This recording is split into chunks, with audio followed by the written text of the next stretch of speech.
All right. So everybody, Epic Financial Strategies, Rob Gill. What I love to do is really put folks in front of you that could tell you their story, what they've done to get to where they are in their journey. And we could realize that success is a process. It's not overnight, it takes time, TIME, things I must earn.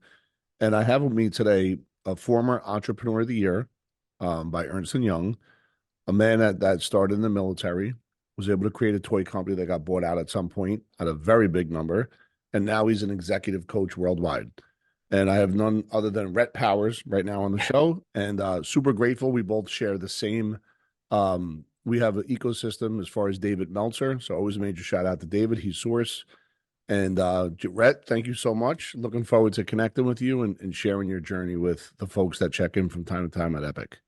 How are you today? Man, I've got the utmost respect for you and what you do, man. You just crush it every day, and so, man, it's an honor to be on with you. I appreciate that, Rhett. And just catching up a little bit before we got on camera, before we started getting into this interview, it was great to hear your journey. What I love to do at all times is go back to the beginning. And as you're about to travel to Europe and go on a tour on your coaching business over the next X amount of days, I like to know where it started from. How did this all begin for you? Where are you originally from, and those early years that led to high school to college to military and all that good stuff? Yeah, I grew up in a small town in South Carolina, outside of Charleston, and um, I don't have this like awful rags to riches story. Man, I had a great childhood, like idyllic in so many ways, and just loving parents, supportive parents, and gave me a lot of opportunity. But I guess the what they did teach me, what probably the biggest lesson was work ethic and working hard for what you get and what you want. And I think that's probably the biggest thing I took away from them, because they both were hard workers. And Did but you we did you, yeah, if go you don't ahead. mind me asking, did you know early on that you were being taught that? Like, did you think back to those early grammar school, high school? I'm sure you probably had accountability, right? Like both parents and accountable, loving, but yet, really I dot and T crossing. Did you know that at the time, or did it take you long to figure that out? Were you like everybody Um, else in the neighborhood? Like, what did that look like? no, like any teenager, right? Your dad says, well, you gotta, before you can go out and do what you want for the day as a contributing member of this household, you gotta go out and cut the grass, and you gotta go do, there were those things. And you swear under your breath when you're a teenager. You're like, everybody else is getting to go do, or I remember this one time I wanted this sailboat when I was like 12, and the neighbor down the road had it. And we lived by the ocean and the lake. And so, but I wanted this boat. And so I worked off, she said, I'll sell it to you for $800, but you're gonna have to work that $800 off. And Mm. so, instead of my dad buying it for me, and he and the guy made a deal. And I worked probably 3.5 months in the yard and doing chores and doing everything that the guy wanted. And I finally got the boat. Mm. And that was like that for everything. It was, if I wanted the car, then I had to work for the car. I had to pay for the gas. I had to pay for the whatever I needed on it. So I think, as much as you are when you're young and you want something immediately because your friends have it, or Yep. friends are getting to do it. Um, I had to work for it. And I didn't appreciate those lessons at the Mm. time, obviously. I was a normal kid, right? Um, but I get it now. Like, and I remember when I don't know if you ever had this moment with your dad or your parents, but I had this moment when I was probably 23 or 24, and I'm sitting there having a beer with my dad. I think we're watching a game somewhere. And I was like, Dad, you actually did get it. Yeah. You did. Um, I get it now. So, I think we all have those sort of moments of I when it love really that. clicks in for us, right? And I just remember, I'll never forget that moment with him, and I just love to see that the smile on his face after that conversation. because that's what he lived for, right? 'Cause I have two boys and a girl, and my sons are 18 and 17. It's like, wow, I wonder if at some point they're ever going to say, wow, you really were different in all good ways, not in bad ways. You know what I mean? Like, Yes. so it's funny you said that. That's something that I love to hear. I'm not gonna look for it, but if I ever heard that, that would be a feeling of fulfillment. So, 100%. Yeah, 100%. were you a great student, like academically? Where'd you go to college? You know, what did all that? Did you play sports in high school? I Um, did. Yeah, I was a wrestler, and I played football and kind of all the sports. And when I got to high school, I played football for a couple years, and then really zeroed in on wrestling because I loved the mm, physicality of it and the mental toughness of it and the team sport versus and it's a team sport, but at the same time it's an individual sport, individual. right? Yeah. And so I went to college to wrestle. I went to the Citadel, which is a military college Wow. down in South Carolina, and so that was and that was all by choice. I really I knew that the best decision I made at 18 was knowing that going to a big school where I'd get lost and where I wouldn't be held accountable. Mm, I don't think I would have put it in those terms back then, but I looking mm, back on my life now and how much I need help being accountable every day. And we can talk mm. about that. I do want to talk about accountability a Love bit. it. But I knew that they would push me harder than another school where I would probably be tempted to go party or hang out with, and not do my homework and not do the physical stuff that I needed to do to prepare for the sport. So yeah, I was an athlete in high school. But I also I got some chances to do some really incredible things. I was a Senate page for Strom Thurmond. Wow. Um, uh, for my part of my junior year, and I got to go to Europe my junior summer for a couple months to So you sort of backpack saw, around. yeah, you Yeah, saw a lot, and that helped make your decision. It sounds like, I mean, it sounds like you probably had choices to go to college, and you chose one that was definitely tied to the military. Is that something that you want? Did you know that at 18 that you could be in the military at some point? Was that part of your thinking? I had this notion that I wanted to fly, but I wear these things right here, and like my eyes suck, and so I like that wasn't gonna happen. So I did the army was if I couldn't be a naval fighter pilot, my math sucked too, so that wasn't gonna again, I didn't know all that, but I but anyway, so I did the army contract um and actually uh was able I got hurt my junior year pretty badly with my arm and shoulder.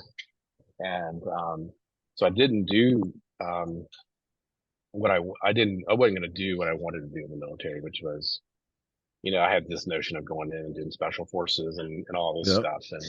But, uh, but it was all that whole time, that whole experience and that whole part of my life, was pretty remarkable. And it led to, when I was 20, 28, and this is where I really got to serve, I think, Mm. the country, which was with USAID. So I went in Peace Corps. So at 28, I went into the Peace Corps, served 2 years in Uzbekistan. And when 9/11 Wow. happened, I was in Uzbekistan when 9/11 happened. And Mm. so took a job with USAID, went down to Tajikistan, did 2 years in Tajikistan, did two times in Afghanistan as a member of not just the military, but of the U.S. government's USAID, AID, which is the international development.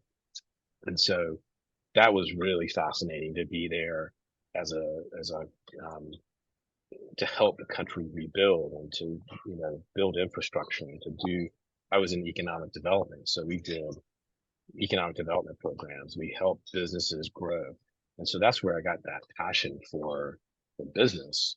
Um, Did you have to look when, over your shoulder a lot during that time after 9/11? Like, were you oh yeah, what was that oh yeah, like?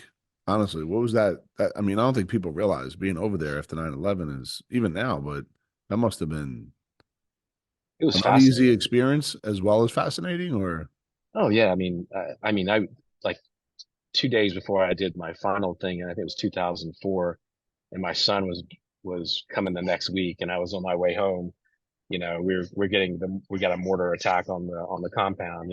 mm, So it was it's nerve wracking, and you don't realize how hyper aware and hyper tense you really are until you get on that plane and you leave that airspace.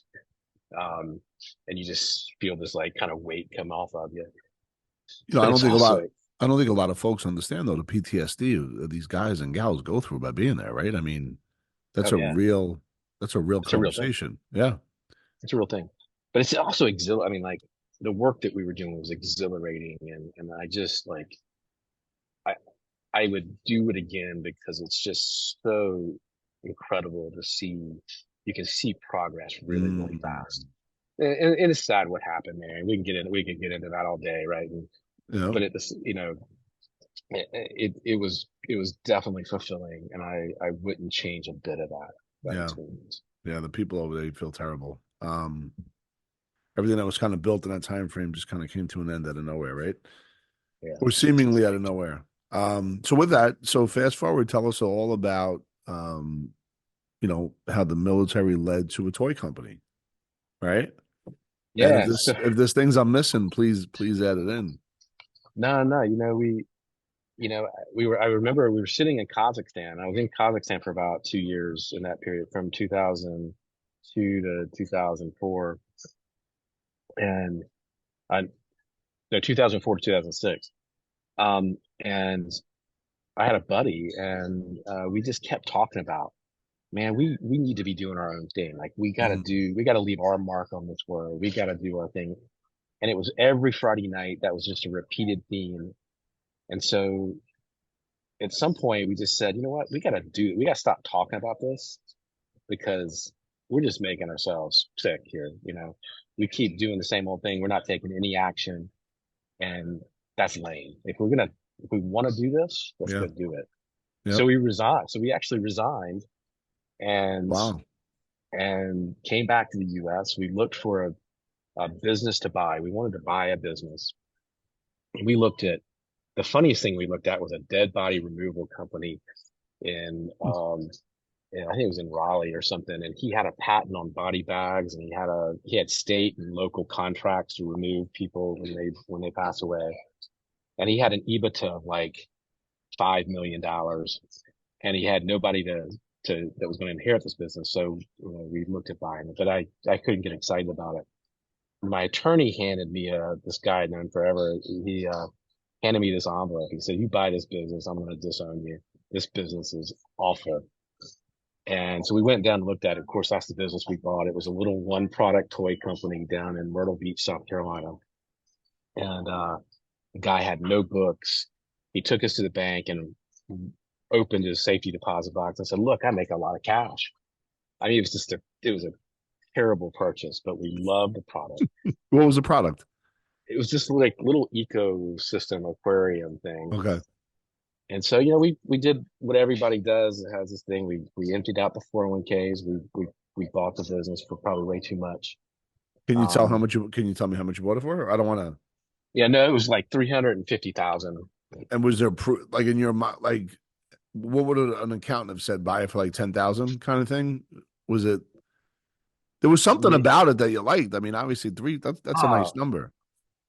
I mean,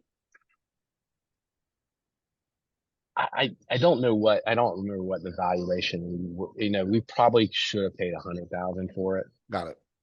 but we fell in love with it. And man, we went to what he did was he built these little things handmade, and he'd take them to these like festivals every weekend. So for 2 weeks, we went to festivals with him on the weekends, Yep. and all weekend, like 10 kids deep, like he would come in and he'd sell 350 of them on a Saturday,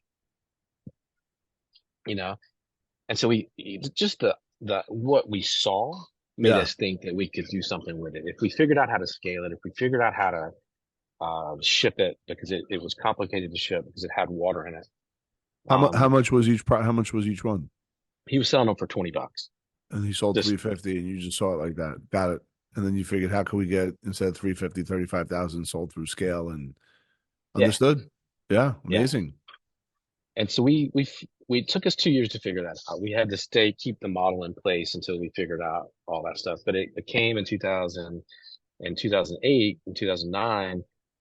That product went and we took it to Toy Fair in 2009, and we walked in $100,000 company, walked out a $10 million company because we had orders all over the U.S. Wow. That product, when we hit the top end of that product was doing 40 million a year, and But anyway, what we figured out was we got FedEx to come in. FedEx, our local FedEx shipping person, because they do it by regions. He came in and they figured out how to ship the product. They brought their shipping team in and they pressed it and they boxed it and they they figured out how to ship it. We Mm. became the largest shipper in that region. Um, Sounds like the universe was conspiring in all different ways here. man, Like everything man, kind of came together. it all came together. It took a couple of years, but That's then, amazing. and there we gutted it out. We didn't pay ourselves for those couple of years. We slept in our vans when we were doing those deliveries. Like we ran it really tight. We were actually in the middle of the financial crisis by that time. Oh, wait. And yep, and couldn't get a dime in money from anybody. So we just Mm. ran it. We ran it. We reinvested. We ran it tight. Um, But you and knew we turned something that. was happening though, right? Oh Like, man, because entrepreneurs, listen, any what you're describing to me, I've heard from the highest level entrepreneur over and over and over again, right? So anyone that's right? watching this, what's important to know, there's no glamour in selling the company for whatever you sold it for. It's digging that ditch every day, but it also has to have a deeper why to what's giving you juice every day in order to do this, right? So you're the level of forget about motivation. Let's throw that out. Let's remove that word because that could be a temporary thing. It was tied to something that was bigger than yourself, right? 100%. You guys created or bought something that was a product that you felt can make the world a better place by being able to get this out to people for the way it felt or whatever it was. Can you talk to the entrepreneur that is in the grind that cashed in their 401k for something and that and seemingly things ain't going their way when they wanted to go their way and how you guys were able to overcome that? I think that's a good little step in if you don't mind. Yeah. I think one of the things I learned was like to continually learn to listen to your gut. And when you know something's not right, fix it. When you've got the wrong people in your ear. I remember Mm. talking to we had this mentor that we found, and after about a year, I'm like, man, this guy, he's thinking small and we're thinking big, and he's not the right guy to be talking to. He's not the right guy to be bouncing ideas off of because he's playing it safe. Yeah. He wants us to be local, man, and we want to be global. I want an office in China manufacturing toys. I want to be competing with Hasbro and Mattel. I don't want to be competing with John's Love toy it. shop down the road. You know, so Love like it. listen to the right people, surrounding yourself. Like, we were out at this thing in Las Vegas a couple of weeks ago, right? The With RES the convention? No, with Oh. shooting at Dave's Oh, Dave's TV thing. show, Yeah, right? yeah. Yep. Like the people in the room that you're surrounded with matter, man. So Yeah. like the people he gathers around him and around, people he brings into his orbit, like surround yourself with people that understand your vision and support that vision. Like I think that's super critical. Like when we found the right people to talk to and who understood what we wanted to do, those people help get us through those times when you're sleeping in your van, making deliveries all over the country, like missing your kid's birthday. Like Mm. when you're gutting it out and you're in those gut check moments and you just want to ball, get in a corner of your, room and curl up in a little ball. Like those are the people that can help pick you up and like kick you in the rear end and say, you got to keep going, don't quit, get up, go Yeah. fix that you know, That's those amazing. people are super critical in your life. Yeah. No, Rhett, thank you. And I love that because, when I think about the local, we'll call it the local mentor, and knowing that there may have been a certain cadence and pattern to what he was suggesting, and at some point it ran out of time. When you moved from that, did you know right away you made the right decision, even though you didn't see the manifestation of that yet? Yeah. 100%. Awesome. So what happens now? What happens after, you're in the vans and you're living it every day. Take me through, the process of where you get to where you become eventually an executive coach. And if the stuff you want to Yeah. throw in there that I'm not asking, please do so. Nah, the pinnacle, I'll tell you, the pinnacle of the toy business was we won we won, we were not the first, that product was nominated for Toy of the Year. What And year I was that? remember, I think it was 2009. 2009. And I remember sitting at the Toy Awards, like the Oscars and the Toy Awards. And I'm sitting right next to at a table with John Lasseter, who created Toy Story. Yes. and Yeah. you know, all the iconic sort Steven of Jobs, like, him and Steve y- Jobs at Pixar. yeah, Yeah. the Pixar. And I'm pinching myself. I'm like, man, like, you know, 3 years ago, I was sitting in a bunker in Afghanistan, you know, and, you Wow. know, eating pizza in a little Pizza Hut and, you know, and so, you know, and we've created something. You know, we had this sign. I'll just say this too. Like, we had this sign over our door that said, be significant. And that was sort of our mantra. And He's because that's significant. all we want to do, man, I'm is gonna just post that. like be significant in what you try to do. Like, Yeah. be, you know, go after it. And like, that was what we wanted to be. We didn't look at number one or number two because we weren't going to hit the dollars that Hasbro, Mattel, or even Lego hit, And you didn't but have we could, to.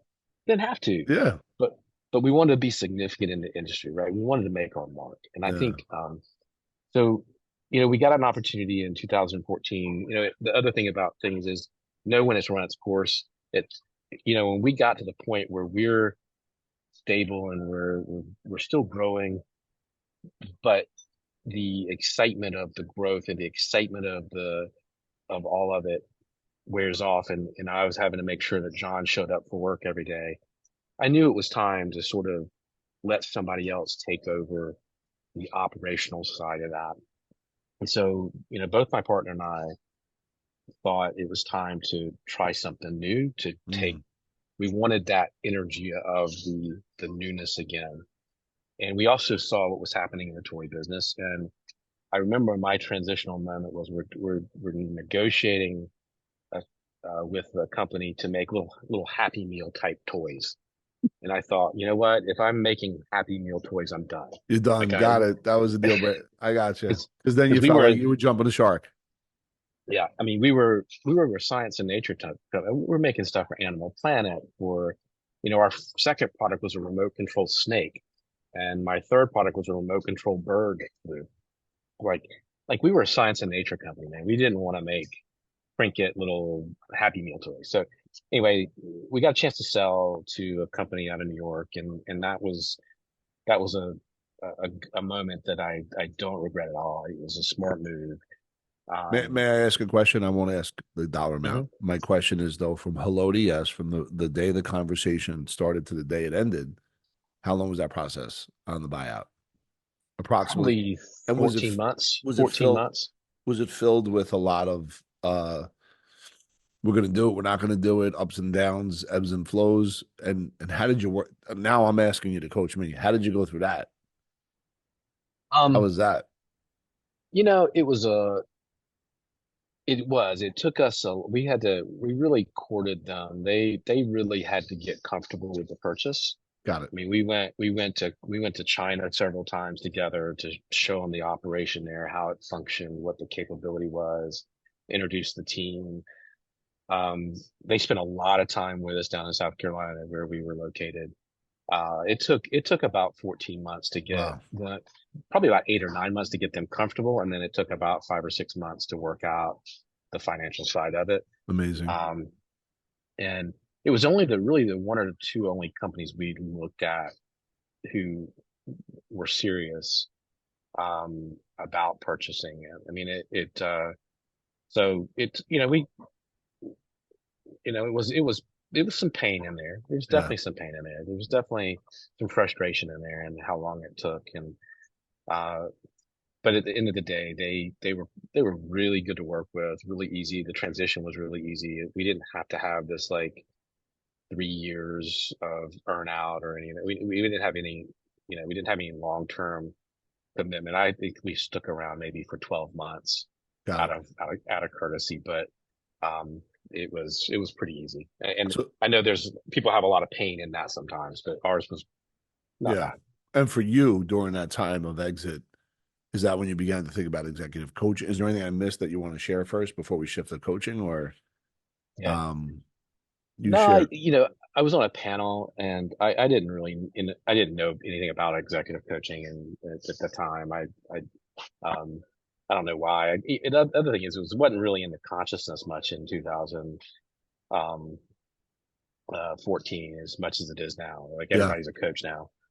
Um, But you could tell who the so real ones are though. Yeah, you can't. there's no deny. Yeah. It's easy to figure it out. Yeah. Not, and I'm not That's even talking price tag. I'm talking more like you could tell. yeah, 100%, man. Yeah. Everybody's got a hangs his shingle now and says they're executive coach, but you do a little digging, and it doesn't take much to figure out the real Yeah. stuff. But um, and it's not the ones hanging out by their Ferraris or Maseratis or their Lambos, I but know. Listen, there's people that buy jets and have to sell them because the business didn't work out. I've seen that, you know, yeah, sometimes two it's, jets. Yeah. yeah. Hey, I like flying commercial unless someone's going I to else pay for it. I mean, hey, I wouldn't turn down a private jet, but I Yeah. don't, it's not Yeah. me. Um, but Well, anyway, yeah, I was, David Meltzer said it best. You're not going to see him in front of his private jet doing videos, which is what I loved. You know what I mean? That's one of the things I adore about him. Anyway, I digress. no, it's, it, what does that say? Like, I don't, okay, we could go down that road, but, yeah, so no, I was on this panel at Stanford, at the Global Entrepreneurship Summit or something. And, um, met a guy named Marshall Goldsmith and a guy named Mark Thompson, and both are just these incredible global executive coaches, and um, that led to a dinner, and that led to starting to figure out that. I mean, that question they asked me that time was, "What's your next thing?" You've Mm. sold your company, you've got this runway, you've got your. I think at the time I was 44, 42. And they're like, "What are you gonna do? Yeah. What's your next thing?" And I'm like, "I don't know. um, I'm going to do something, but I don't know what it is." Yeah. And that just asked, they started probing questions like, "What do you like? What's your passion? What's your, like, what gets you excited? Like, what do you, what do you get up and what would you get out of bed for?" And what, if you You don't know, mind me asking, what was that then? Like, what was that? What, what was that? I'd like to know that myself. Ah, and I kept going back to the time when I was a Peace Corps volunteer, man, About and fulfillment. It's all about fulfillment. Got it. I was teaching kids like who craved information, who craved like knowledge because they didn't get anywhere they are, right? And so I'm like, yeah, well, that's interesting. Like, that was a really fun thing, and I don't know how good I was at it, but it was definitely a creative period of my life, and it was a fun period, and it was energizing to see the eyes light up and when they learn something. And so um, that's where that coaching conversation came in. And it was, Mm. um, wow, can I do that with an entrepreneur who Mm. is trying to scale a business, I who, love that. and, so I started sort of putting those pieces together and, um, build a business around that. And that the iteration, or the many iterations, until I sort of landed on who I best can serve. The company's called Accountability Inc. And we focus on helping um, entrepreneurs build accountable organizations. Tell me all about it, We brother. Like, tell me all about it. Like micro accountability, macro, somewhere in the middle. Like, I'm sure there's a system and process you've created. I'd love to hear about it. Yeah, no, we have a system, obviously, and one of the things that we have two sides of the practice. One is the consulting practice, and one is the executive coaching practice. On the consulting side, we've got a product where I believe, and it's a pretty new product, but it's the system has been around, or variants of the system have been around a long time. We're directly taking on EOS. I believe um, companies should put a system in place to manage their organization. And I think, if you know this, like, companies struggle with management, like middle level management, senior management, they don't have a system to work in. That's right. They kind of wing it. Like, you're putting a team out on the field without a game plan. That's right. That's how I look at it. That's right. And so, and without a system, like, you have football team has a offensive system. They have a defensive system. Special Like, teams. if you Yep. don't have a system in your business to manage it and to operate, then Yeah. your chance of success, man, is pretty low.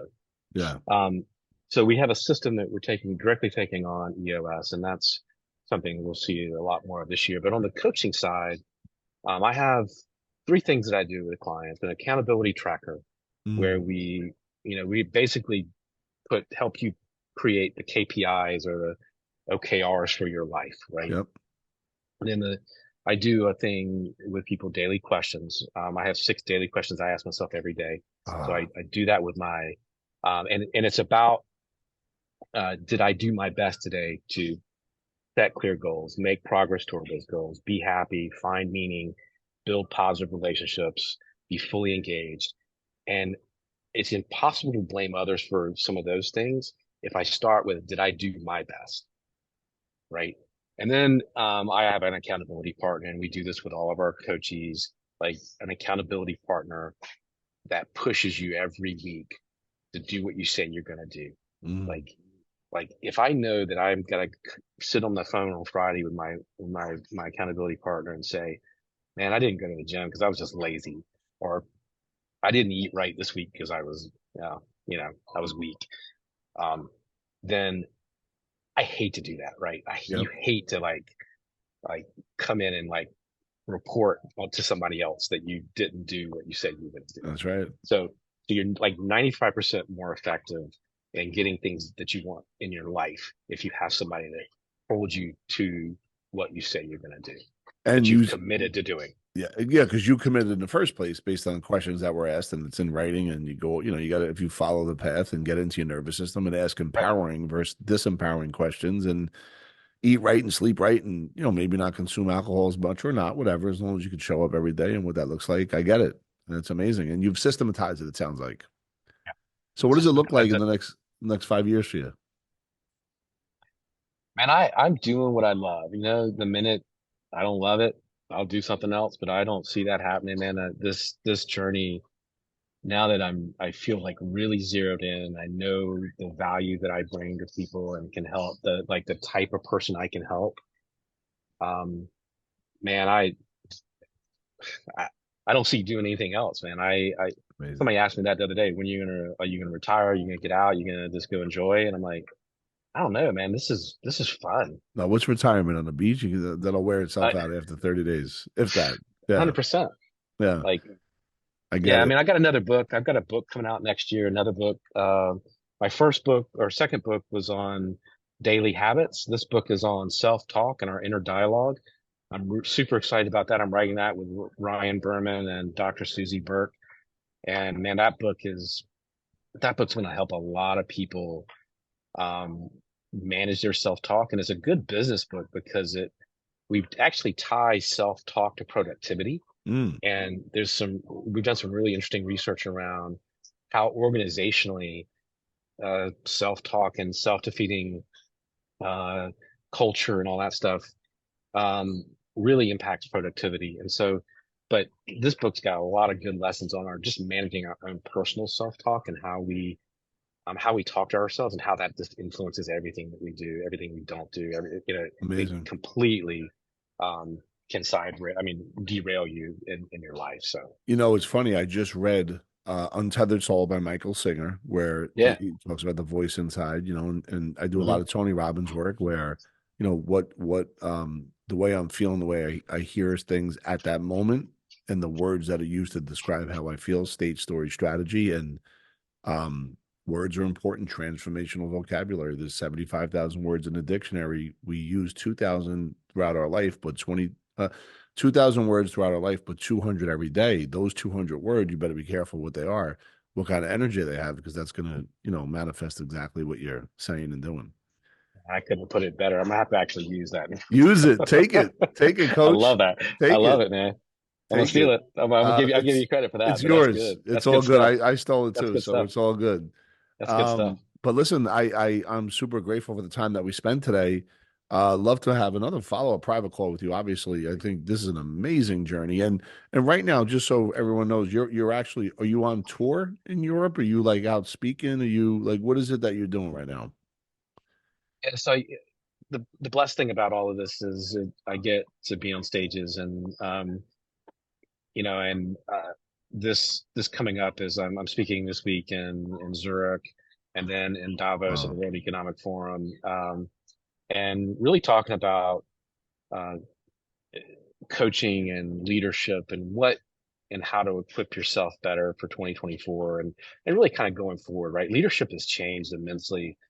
Yeah, there's still a lot of the same fundamentals, but like people's expectations of you, um, the fear of being canceled, the fear of saying something wrong, like Mm, the fear of doing something that offends people. Like we live in this society where leaders now, there's so many minefields, and that just no, creates a lot of stress. It creates a lot of hesitation. It creates a lot of anxiety about how to do something, how to act, how to be.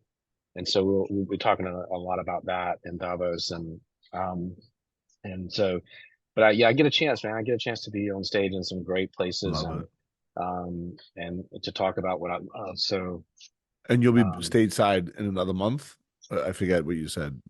yeah, I'll be back in about 2 weeks, Okay. and yeah, then down in Miami with some client work, and I think I'm not sure where after that, but Is it your does. home base Miami now or No, it's I split time between Charleston, South Carolina, okay. and DC, and so You get to um, New York? Do you ever get up to New York?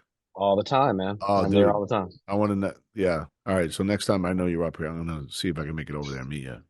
100%, I would love that. I would love that. 100%. And all the folks that are watching, how can they get in touch with you? What's the best way to reach out to you? Rhettpower.com, Rhett at Rhett Power, Rhett Power, Dot RHETTPOWER.com. com. You can find me on LinkedIn. You can DM me on LinkedIn or Instagram, all those social platforms. If you just look up the name, I'm out there. I write for Forbes and Rolling Stone, and so you can find me if you Google Rhett, you'll find me. So Amazing. Amazing. Well, Rhett Power, thank you so much. I enjoyed today, so very grateful. And I seek and I'm excited about the next time you and I get to see each other face to face. Very grateful. And listen, I think that for folks out there, accountability is what I'm hearing a lot in today's message, and there's so much more. But the micro distinctions, you're not just saying be held accountable. You've created a map and a strategy of accountability that is down to the day. And I think that's what a lot of folks, to your point, need. And I think if folks could see that, that's how they break their own ceilings of complexity, increase their standard, and put themselves in a position that they weren't in before. And it comes back down to the self-talk, the words, the language, the energy behind the words, and what all that looks like. So I want to thank you so much for today, and I truly appreciate the time you've given us. thank you, Rob. And look, accountability can be your X factor. I loved how you just sort of wrapped that up. Thank you so much for the time, and Yeah, we'll catch up in New York. I'm ready. Definitely. I'm ready, All right, Coach. man. Thank you. Bye bye.